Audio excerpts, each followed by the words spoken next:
안녕하세요. 김동인 대표입니다. 오늘은 변곡점이 임박한 상태라는 주제를 가지고 말씀드리겠습니다. 8월 초 급격한 가격 조정과 이후 한 달간의 기간 조정이 이어지면서 시장은 다시 변곡점에 도달해 있습니다. 상승으로의 전환이냐 아니면 추가적인 하락이냐, 이 기로점에 있는 것입니다. 누구도 예측할 수 없는 안개 속을 지나서 이제 달려야 할지 아니면은 멈춰 서야 할지를 결정하는 시계가 분명해지는 구간에 임박한 것입니다. 따라서 지금은 무리한 예측보다는 시장에 순응하는 자세가 필요한 상황입니다. 수익의 극대화보다는 리스크의 최소화가 중요한 국면임을 잊지 마시고, 시장이 답을 알려줄 때 그때 우리는 적극적인 매매 여부를 결정하면 되는 것입니다. 공포와 탐욕이라는 불협화음을 배제하시고 여유를 갖고 차분하게 시장이 들려주시는 선율에만 귀를 기울이시기 바랍니다. 안녕하십니까. 오늘 처음으로 SS에서 인사를 드리는 이문주 대리입니다. 아직은 갈 길이 상당히 멀다라고 말씀을 드리고 싶습니다.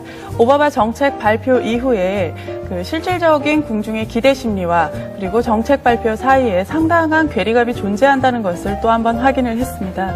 실질적으로 규모 이상으로 발표를 한 정책 발표 이후에도 그 증시는 반등하지 못하는 모습에서 그러한 이유를 찾아볼 수가 있겠는데요.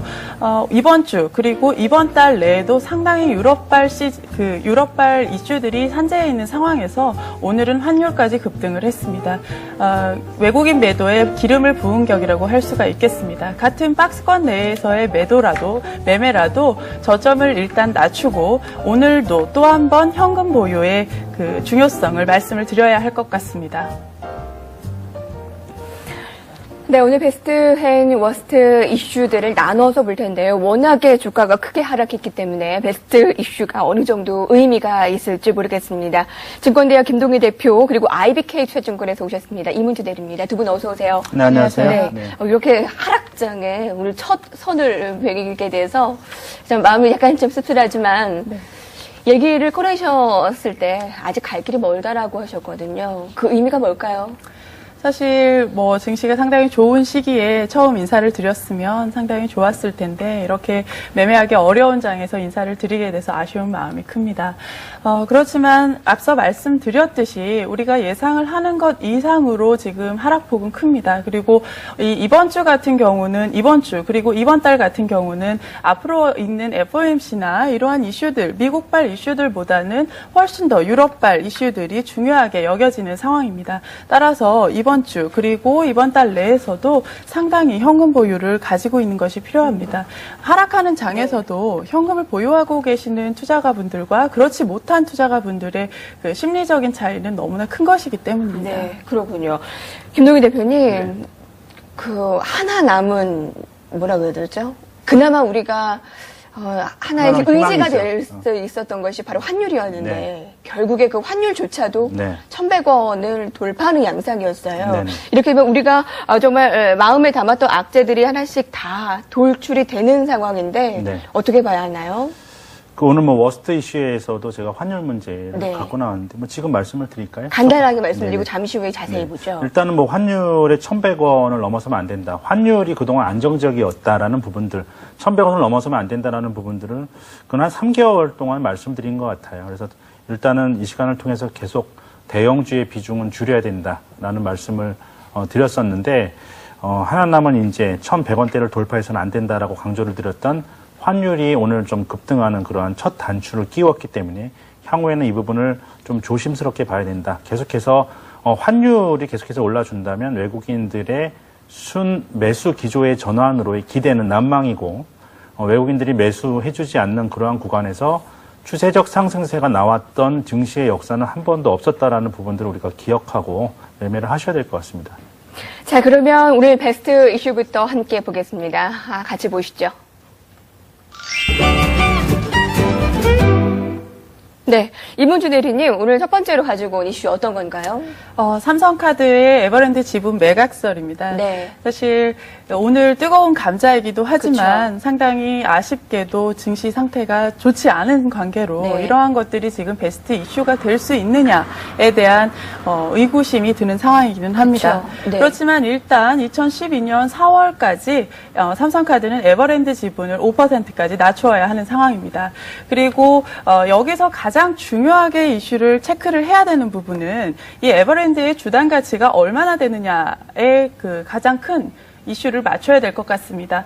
이미 삼성카드는 장부가 가치를 214만 원 정도로 내놓았습니다. 그렇지만 시장에서는 현실적으로 250만 원까지도 가능하다라는 내용을 내놓았습니다. 그래서 이에 따라서 CJ나 삼성물산 같은 수혜주가 다시 한번 수면 위로 부각이 되고 있는 상황이고요. 증시 상황에 따라서 많은 부분 사실 상승을 하지는 못했지만 CJ 같은 경우는 그 지분의 에버랜드 지분의 2.35%를 보유를 하고 있고 이는 지분 가치가 1,260억 원에 달합니다. 따라서 CJ 같은 경우 또 한 가지 언제든지 매각을 할 수 있다는 장점을 가지고 있기 때문에 상당한 수혜주로 부각이 되고 있는 상황이고요. 삼성물산의 경우 오랜 기간 동안 삼성그룹 지배구조의 그 이야기가 나올 때마다 가장 먼저 나왔던 종목입니다. 사실 삼성전자 지분뿐만이 아니라 각 계열사의 지분을 상당히 폭 보유를 하고 있기 때문인데요. 그러나 삼성카드를 제외한 종목들의 경우에서 심리적인 상승 이후에 실질적인 밸류에이션 가치가 상승을 할 때에는 상당폭 시간이 걸린다고 네. 판단이 됩니다. 따라서 그 신중한 입장은 고수를 해야 되는 상황인 것 같고요. 더불어 한 가지 현재 상황에서는 어떤 방법으로 매각을 할 것인가라는 것에 대해서는 결정이 되지 않았습니다. 여러 가지 설이 나오고 있는데요. 외국계 펀딩이나 아니면 여러 가지 그 펀드 계열사의 사실 연기금이나 펀딩을 추진을 하고 있는 것 또는 그룹 내의 그 계열사로 매각을 하는 등의 사실 방법론의 그 이슈들은 아직까지는 논하기 어렵다라고 생각을 하시면 되실 것 같습니다. 네.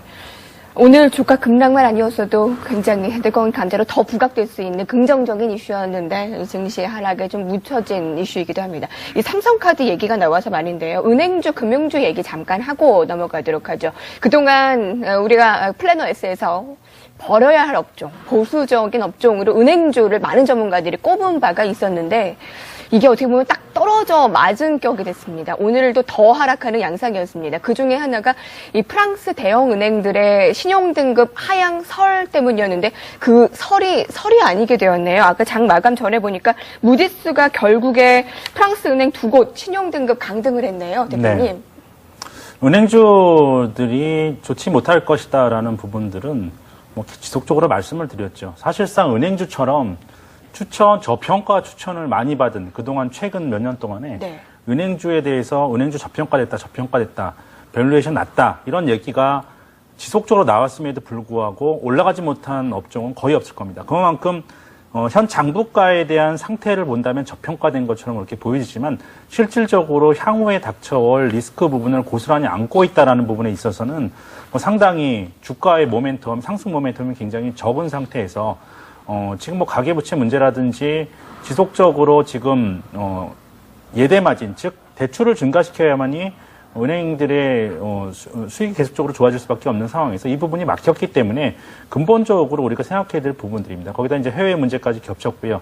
특히나 우리나라 같은 경우에는 우리나라의 내부적 문제에 의한 주가의 하락보다는 항상 글로벌 충격이 온 다음에 그 다음에 충격을 더했다라는 부분에 우리가 좀 주목해 볼 필요가 있습니다. 2008년도 금융위기 역시 우리 내부적인 문제가 아니었죠. 그렇지만 그 이후에 받았던 충격은 그 충격의 진앙지였던 미국 못지않게 우리나라 역시 훨씬 더 큰 충격을 받았다라는 그러한 학습 효과 때문에서도 은행주에 지금 충격이 나오고 있는 것이고 향후에 이제 어느 정도 충격이 향후에 온다면 아직도 하락의 여지가 좀 많이 남아있다는 관점에서 봤을 때는 은행주의 낙폭 그리고 은행주의 저평가 여부를 섣불리 논할 그런 단계는 아니다라고 보여지고 있습니다. 내후 외환에 시달리고 있는 은행주입니다. 안으로는 가계 부채 문제와 위험 수위에 도달하면서 이 규제 강화 기조, 거기다가 이제 그레스 디폴트 위기까지 계속 안으로 밖으로 문제가 식지 않고 있으니까 좀 잠잠해질 때까지는 은행주를 좀 보수적으로 보자라는 의견이 대다수입니다. 참고를 하시고요. 자, 두 번째 베스트 투 이슈 보겠습니다. 지난 금요일부터 하이닉스가 그 베스트의 중심에 있는데 베스트긴 하지만 역시 이것도 이 증시 하락 속에 좀 빛을 크게 내지는 못하고 있네요. 네, 그렇습니다. 사실 하이닉스 가격이 전고점인 37,400원에 비하면 약 60%가 빠졌는데요. 네.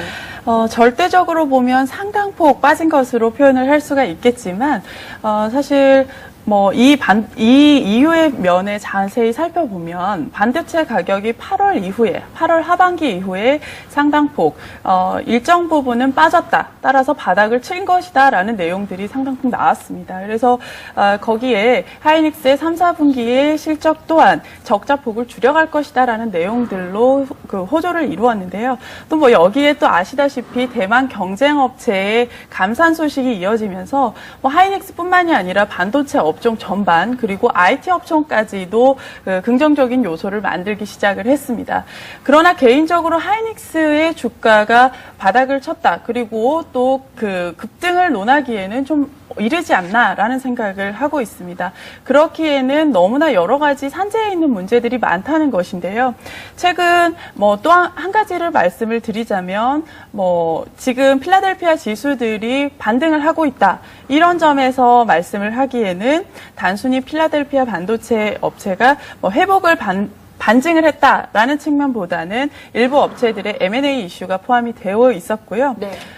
또한 대만 업체의 경쟁 업체의 감산 이면에는 잘 살펴보시면 그냥 심플하게 생각을 하셨어도 수급 측면에서 공급이 줄어들어서 경쟁력을 확보하는 측면도 있지만 공급을 줄여야 하는, 감산을 해야 하는 이면에는 수요 자체가 상당폭 줄어들었다는 내용으로 확인을 할 수가 있겠습니다.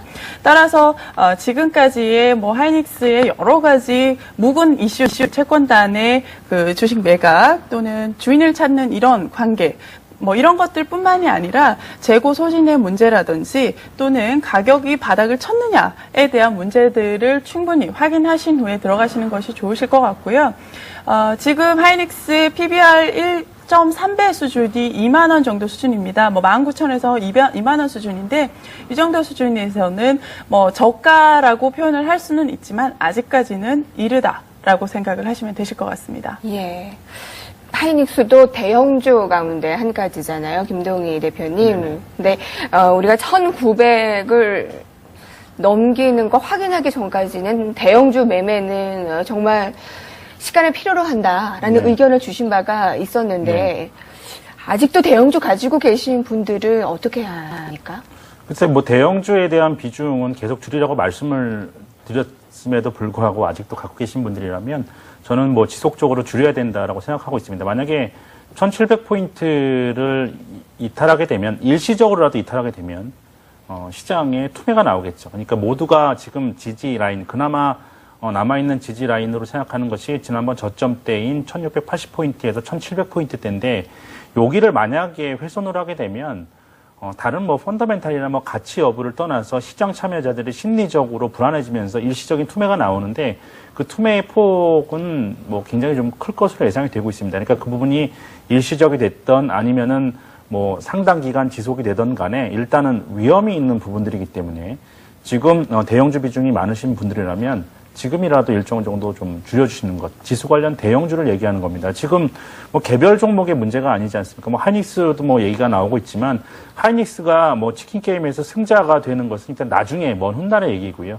지금은 당장 수요가 충분히 올라가야 됨에도 불구하고 팔리지가 않는 상황에서 공급이 일시적으로 줄어들었다 해서 주가가 올라갈 여지는 그렇게 룸은 크지 않다라고 지금 보여지고 있습니다. 그렇기 때문에 어떠한 종목이 됐든 대형주의 경우에는 시장 분위기를 탈 수밖에 없고 지금은 수익의 극대화보다는 리스크의 최소화, 계속해서 강조드렸던 부분 아닙니까? 1,700에서 1,900포인트의 박스권인데 어디를 돌파하느냐가 중요한데 그 안에서의 트레이딩 관점의 매매는 이론적으로는 쉽지만 개별 투자자들이 그걸 행하는 것은 굉장히 좀 어렵다. 왜냐하면 그동안에 1,700에서 1,900포인트 때문에 200포인트지만 안에서 하루의 변동폭이 100%씩 왔다 갔다 하고 갭상승과 갭하락을 반복했는데 어떻게 트레이딩을 제대로 개인들이 할 수가 있겠습니까? 그렇기 때문에 그 추세를 형성하기 전까지는 관망 그리고 대형주의 비중이 많으신 분들은 반등시마다 매도 관점을 그래서 말씀드렸던 것입니다. 네.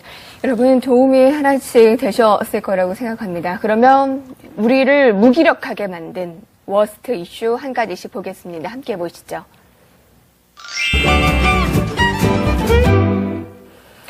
언제든지 돌발 악재에 의한 시장 급락 위험에 노출될 수밖에 없다는 점, 이것이 현 위치에서 매수 세력들을 심리적으로 굉장히 압박시키고 있습니다. 매도 세력들은 아주 밀어붙이는 데 반해서 매수 세력들은 그냥 저가 매수 정도로 방어하는 정도밖에 되지 않습니다. 혼란스러움이 가중되면서 아주 긴박하게 돌아갔던 오늘 그 중간에는 환율이 있었습니다. 그것을 오늘 가장 첫 번째 이슈로 아마 꼽아오셨을 것 같아요. 네네. 워스트 이슈 첫 번째는 환율 급등 1,100원대 돌파 여부에 주목하자라는 부분들 계속해서 말씀을 드렸었는데 1,100원대를 돌파하고 오늘 1,107원 80전으로 마감을 했습니다.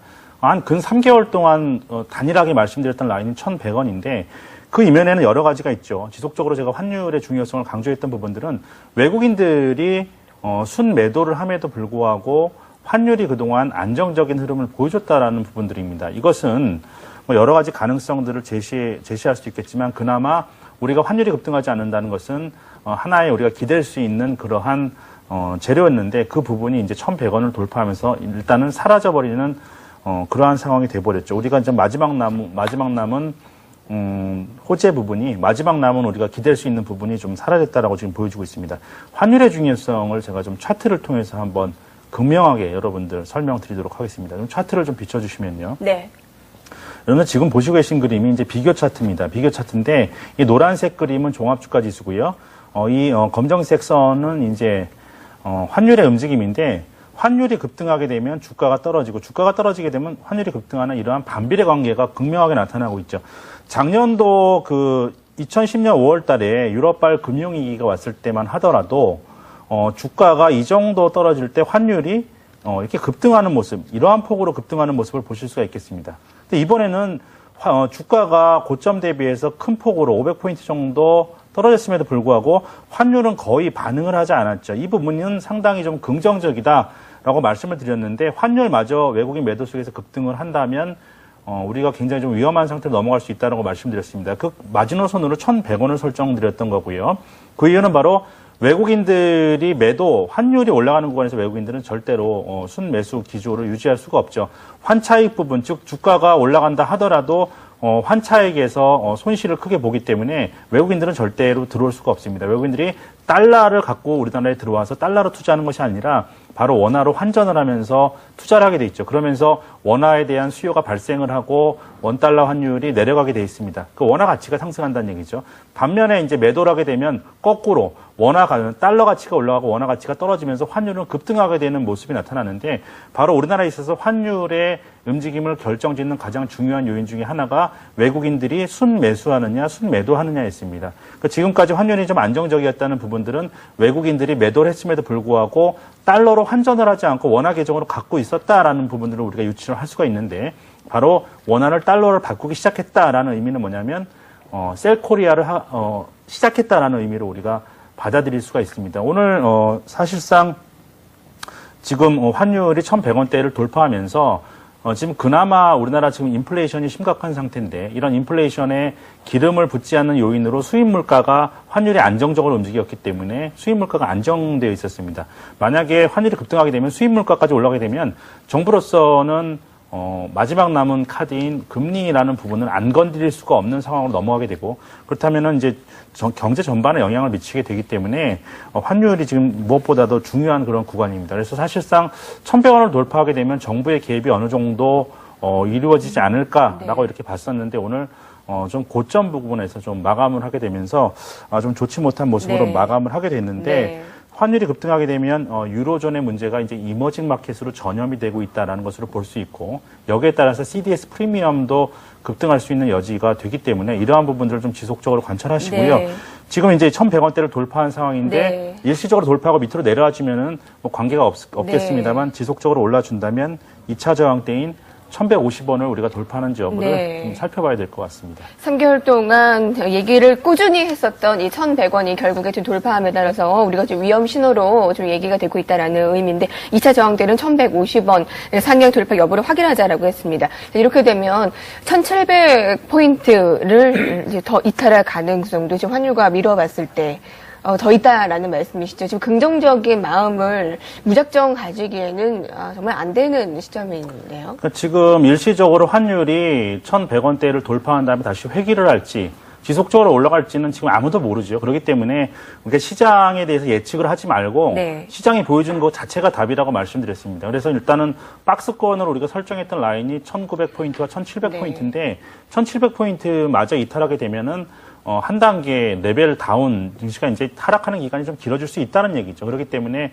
만약에 그 안에서 우리가 1,700포인트를 이탈해서 하락하는 기간이 좀 길어지느냐 아니냐의 여부는 네. 바로 환율이 추가적으로 급등하느냐 아니면 네. 다시 일시적으로 이번에 1,107원까지 올라갔지만 뭐 정부의 개입이 됐던 뭐가 됐든지 간에 외국인들이 더 이상 매도를 하지 않던지 간에 1,100원 안으로 회귀를 하게 되면 그 부분은 뭐 1,700포인트를 이탈하지 않고 올라갈 수도 반등이 어느 정도 나올 수도 있다라고 좀 볼 수가 있겠습니다. 그렇지만 지금 추세로 볼 때 만약에 2차적인 라인인 1,150원마저 돌파한다면 좀 어느 정도 제어가 좀 불가능한 상태로 넘어갈 수 있지 않느냐. 예전에 2008년도 상황에 봐서는 3개월 동안 500원이 올랐습니다. 3개월 동안에 환율이 주가는 600포인트가 떨어지고 환율은 500원이 오른 이건 급등했던 경험이 있기 때문에 일단은 1,150원대를 돌파하는지 네. 여부가 추가적인 급등이 나오는지의 어떤 관건이 될 것 같습니다. 그래요.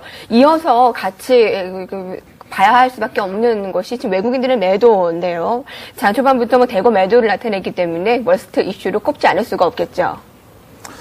수급이 참 불안하죠. 아까도 뭐 연관해서 환율하고 수급 부분은 연관해서 말씀드릴 수밖에 없기 때문에 환율이 올라간다는 것, 즉 원화 가치가 떨어지고 있다라는 부분들은 외국인들이 엄밀히 말해서 팔고 있기 때문에 순매도의 결과라고 볼 수도 있고요. 지속적으로 올라가게 되면 순매수를 하려고 했던 외국인들도 이것을 유보할 수밖에 없습니다. 네. 왜냐하면 계속해서 환율이 올라간다는 전망하에서 들어올 외국인이 어디 있겠습니까? 환차손이 이루어지는데. 그렇기 때문에 지금 이제 기댈 수 있는 부분은 지난번에 좀 단기적으로는 기관의 매수 여력이다라고 말씀드렸는데 오늘 뭐 장중에 보여줬던 움직임을 본다면 기관들도 일정 정도 주식형 키움으로 돈이 들어와서 매수 여력이 있었음에도 불구하고 좀 몸을 사리는 모습을 보여주고 있습니다. 그렇기 때문에 더 이상 떨어지지 않은 일정 정도 어떤 하방 경직성을 유지할 수 있는 세력으로서 작용할 수 있지만 외국인을 상쇄하는 형태, 즉 장을 견인할 수 있는 형태의 매수 주체는 지금 없다라는 관점에서 봤을 때는 외국인들의 더 이상의 좀 매도가 나오지 않는 부분에 지금 기댈 수밖에 없는 이러한 천수답 장세다라고 좀 볼 수밖에 없겠고요. 일단은 환율 안정 그리고 안전자산, 금과 같은 안전자산 선호 현상이 꺾여야만 유입이 가능하다라는 부분 말씀드리겠습니다. 긴 추석 연휴에 후유증을 겪고 오늘 국내 증시 정리를 해봤습니다. 베스트 앤 워스트였고요. 그러면 다른 전문가들은 이제 이번 주 시장 남은 날들을 어떻게 전망을 할까요? 업 또는 다운으로 얘기를 할 거고요. 관심 가져보아도 괜찮은 업종, 버려야 할 업종으로 나누어서 정리를 해드립니다. 참고하세요.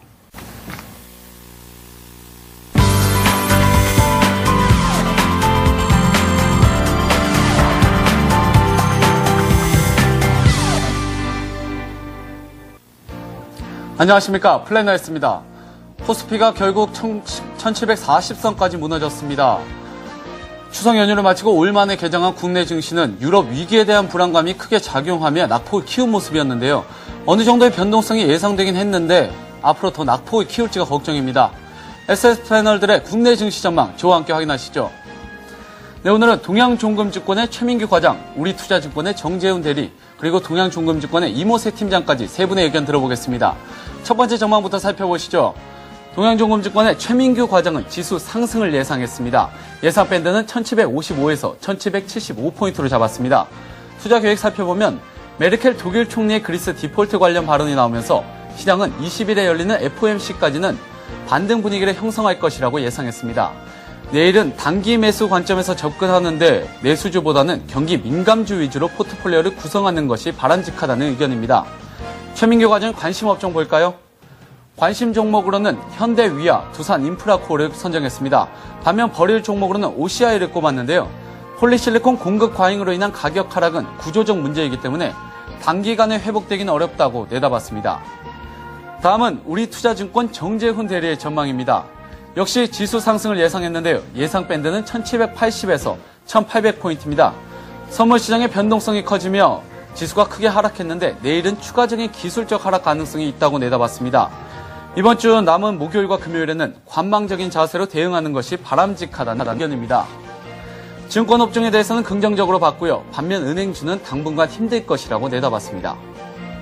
네, 마지막으로 동양종금증권 이모세 팀장의 전망입니다. 역시 내일 지수는 상승을 예상하셨고요. 예상 밴드는 1750에서 1800포인트로 잡았습니다. 내일 장은 전약 후강의 모습을 나타낼 것으로 예상했는데 장 바닥을 확인한 후에 매매할 것을, 그리고 환율 흐름을 체크할 것을 조언했습니다. 유럽 재무장관 회의와 미국 FOMC 회의를 앞두고 증시는 심한 변동성을 나타내며 횡보할 가능성이 높다는 의견입니다. 관심 업종으로는 건설주와 미디어 엔터주, 그리고 섬유의복주까지 꼽았습니다. 반면 은행주에 대해서는 해외 금융주의 약세 등의 악재를 적용한다며 부정적으로 전망했습니다. 네, 자, 세 분 중에 우리투자증권 강남 WMC의 정재훈 대리 전화 연결되어 있습니다. 대리님 안녕하세요. 예, 안녕하십니까. 네, 오늘 코스피가 크게 떨어지면서 결국 1750선이 깨지며 마감했습니다. 그런데 1750선이 깨질 경우에 기술적으로 추가 하락 가능성이 있다고 언급하셨는데요. 추가 하락 시에 어느 정도까지 떨어질까요? 예, 사실 지수 자체를 맞출 수 있는 상황은 좀 아닌 것 같습니다. 근데 확실한 것은 기존에 이제 1684포인트 이후에 계속해서 저점을 높여오던 증시의 기준이 1750선이라고 볼 수가 있겠는데요. 오늘 1포인트 정도 하락해서 이 부분을 살짝 깬 부분이 있겠지만 내일의 반등이 좀 나올지가 상당히 앞으로 시장 방향성에 영향을 줄 것 같습니다. 따라서 그 일봉이나 주봉의 기준을 봤을 때 1750선을 방어하는 모습이 보이면은 아까 이제 22일 전까지는 단기적인 바닥을 확인하고 올라갈 수 있는 부분이 있겠지만 이 선이 무너지게 될 경우에는 단기적으로 기술적인 압박에 대해서는 좀 피할 수가 없을 것 같습니다. 다만 이제 오늘 같은 경우는 최근 최초의 선물 시장 변동성으로 주가가 하락했다가 여러 가지 유럽발 악재가 나오면서 대하락하는 그런 모습이 있는데요. 아무래도 이벤트가 일단 없는 상황에서 20일까지는 좀 관망 대응하는 것이 맞는 것 같습니다. 네, 그렇군요. 관심 업종으로는 증권주, 그중에서는 낙폭 과대주를 꼽으셨는데요. 대형 증권사 유상증자 등 기존의 악재가 다 반영됐다고 볼 수 있을까요? 그리고 탑픽 종목도 꼽아주시죠. 네, 사실 증권주는 업황 자체는 상당히 좋지 않다고 말씀드릴 수 있겠습니다. 그래서 일전에 증권주를 거래 업종으로 많이 보셨던 분들이 많은데요. 저는 이 증권주를 다 말씀드리는 게 아니고 대형 증권사 중에 유상증자 가능성이 있었기 때문에 하락한 종목입니다. 실제로 탑픽을 뽑는다면 우리투자증권을 뽑을 수가 있겠는데요. 대우증권이 급하락하게 된 배경 중에 하나는 1조 정도 자기 자본을 인출할 거라고 생각을 했는데 1조 4천억이 넘어가면서 엄청난 큰 규모로 유상증자가 시행이 됐기 때문에 대우증권이 반락한 반면에 우리투자증권은 예상치에 부합하는 유상증자가 나올 것으로 예상이 되고 있습니다. 따라서 일단 대우증권이 하락한 부분 때문에 같이 심리적으로 같이 하락하는 부분이 있습니다. 따라서 우리 투자증권 같은 경우는 이런 심리적인 부분이 들어왔기 때문에 저가 매수하는 종목으로는 좀 보면 좋을 것 같습니다. 네, 지금까지 정재훈 대리 전화 연결했습니다. 대리님 고맙습니다. 네, 감사합니다. 네, 이렇게 SS 패널들의 전망 알아봤습니다. 출연자분들은 어떻게 전망하십니까? 금요일에 나왔던 이 정재훈 대리의 목소리에 많이 좀 힘이 빠진 것 같네요. 자, 그러면 나머지 이슈들을 정리를 해보겠습니다. 보니까 너무나 많은 이벤트들이 아직도 많이 남아 있습니다. 이 유럽에 대한 이슈도 많이 많은데 거기다가 오바마 미 대통령의 경기 부양안이 공당의 반대로 의회를 통과하지 못할 수도 있다는 우려감, 미국까지 이렇게 말썽이고요. 15일 날 이탈리아 국채 만기, 16일, 17일 날 포르투갈 국채 만기, 국채 만기에 대한 이슈, 그리고 FOMC, 독일 지방선거, 산 넘어 산일 겁니다. 그 이슈들을 정리해보면서 전망 들어보도록 하죠. 김도기 대표님. 우리가 이슈들을 다 가공할 능력이 되고 그 이슈들이 지수에 어떻게 영향을 미칠지를 안다면 지금 시장이 이렇게 왔다 갔다 하지 않겠죠. 물론 그러한 부분들은 우리 앞에 놓여 있는 일정들은 누구도 예상할 수 없는 부분들이고 그 결과는 시장만이 답을 알고 있기 때문에 우리가 이렇다 저렇다 논평할 좀 가치는 지금 필요 없다라고 좀 생각이 듭니다. 좀 있는 시장이 보여주고 있는 그 답, 움직임을, 궤적을 보면 우리가 답이 보일 텐데요. 지금 잠시 차트를 보시면서 좀 말씀을 드리겠습니다. 지금 종합주가에서의 움직임을 보면 저점이 그동안 좀 높아지고 있었던 움직임이고요. 그리고 오늘 고점도 이렇게 낮아지고 있었던 움직임. 즉 트라이앵글에 지금 수렴부에 위치하고 있는 움직임인데 여기서 추가적으로 이 수렴부를 완전히 이탈해서 1700과 1680포인트죠. 지난번 저점대를 이탈을 할지 이탈하게 되면 뭐 추가적인 하락이 불가피한 그러한 상황이고요. 아니면은 오늘 뭐 내일이라도 당장 또 반등이 나올지 지금 그러한 모르는 구간이죠. 네. 그렇지만 지금 우리가 반등이 나온다면 주식 비중이 많으신 분들은 축소를 해야 되는 그러한 상황이고요. 네. 그리고 아까 말씀드렸지만 1700포인트, 1680에서 1700포인트 저점대를 훼손하게 되면 한 단계 추가적인 하락이 불가피하다라는 그러한 부분들입니다. 그러니까 우리가 시장이 이렇게 보여주는 움직임을 보고 이 추세에 따라서 우리가 대응하는 방법밖에 없지 지금 우리가 우리 앞에 놓여 있는 일정들을 보면서 이런 일정이 있으니까 올라갈 것이다. 떨어질 것이다라고 예측하는 것은 맞지도 않고 네. 맞을 수도 없는 부분이라는 부분들이고요. 지금은 무엇보다 중요한 건 아까도 말씀드렸죠. 환율의 안정과 외국인의 수급 부분이다라는 부분을 다시 한번 좀 강조를 드리겠습니다. 국제 만기, 이탈리아의 국제 만기가 돌아오면서 왜 그런 이슈 있었잖아요. 중국이 이탈리아, 그리스 국채 매입 가능성이 제기되면서 약간 안정을 되찾는 듯 했는데 중국에서도 이를 부인하고 있어요. 뭐 아직까지는 잘 모르겠습니다만, 뭐 대리님, 뭐 이것에 대해서 뭐 나온 얘기들 있나요? 사실 중국발 뭐 신규적으로 나온 이런 이슈에 대해서 네. 상당히 기대를 했던 것이 사실입니다. 그렇죠. 예. 왜냐하면 지금까지는 모든 이런 유럽발 이슈들의 해결책을 미국에서 답을 찾았었거든요. 그렇지만 미국에서 나온 이슈들이 상당폭 궁중 심리에는 다가가지 못했던 상황이었습니다. 네. 그렇지만 이 상황에서 중국에서 돈을 가지고 있는 나라는 지금 현재 중국밖에 없다고 판단을 해도 무리가 아닐 것 같습니다. 이런 상황에서 유럽 쪽으로 중국의 자금이 흘러간다면 뭐 윈윈의 전략까지도 예측을 해볼 수 있었겠지만 사실 이러한 정책적인 것들은 한 번에 시행되기는 어렵습니다. 네네. 따라서 뭐 한두 번씩 이런 트러블들을 가지고 시행이 되더라도 시행이 될 것이라고 생각을 합니다. 따라서 시간은 좀 필요할 것이라고 생각이 됩니다. 대리님이 생각하시는 이번 주 전망과 대응 전략 세워볼까요? 네. 사실 당분간은 반드시 현금 보유를 해야 하는 베어마켓입니다. 사실 뭐 이러한 장세에서 대응을 한다는 것은 쉽지가 않습니다. 우리가 실질적으로 상당히 리먼 브라더스 사태 때의 속도하고 지금 상태를 비교를 많이 하시는데요. 사실 잘 지켜보시면은 2007, 8년도에 최고점이 2083포인트에서 뭐 1650포인트까지 빠지는데 대부분 한 석 달 반이 걸렸거든요. 그렇지만 지금은 2133포인트에서 8월 9일, 뭐 저점이기는 하지만 1650포인트까지 빠지는데 약 6일밖에 걸리지 않았습니다. 이러한 상황에서 어떠한 대응을 적극적으로 하실 수가 있었겠습니까? 대부분의 투자가분들이 손실난 주식을 가지고 있고 이에 대해서 어떻게 대응을 해야 하느냐의 고민이 지금 주를 이룰 것이라고 생각을 합니다. 내일 또는 이번 주 그리고 이번 달 안에서도 사실 말씀을 많이 하셨듯이 금융주, 변동성이 큰 금융주의 경우에는 매도를 통해서 현금을 확보하시는 전략이 꼭 필요하시다고 생각을 하고요. 네. 이에 따라서 건설주, 같이 움직이는 건설주도 유심히 지켜보시다가 매도 시점을 좀 찾으셔야 네. 하시는 것이 아닐까 싶습니다. 네. 고맙습니다. 자, 두 분의 전문가의 의견 여러분께서 참고하시고 대응하시는 데 도움 되셨을 거라고 생각합니다. 증권대학의 김동희 대표, 또 IBK 투자증권에서 함께하신 이문주 대리와 함께했습니다. 고맙습니다. 네, 감사합니다. 고맙습니다.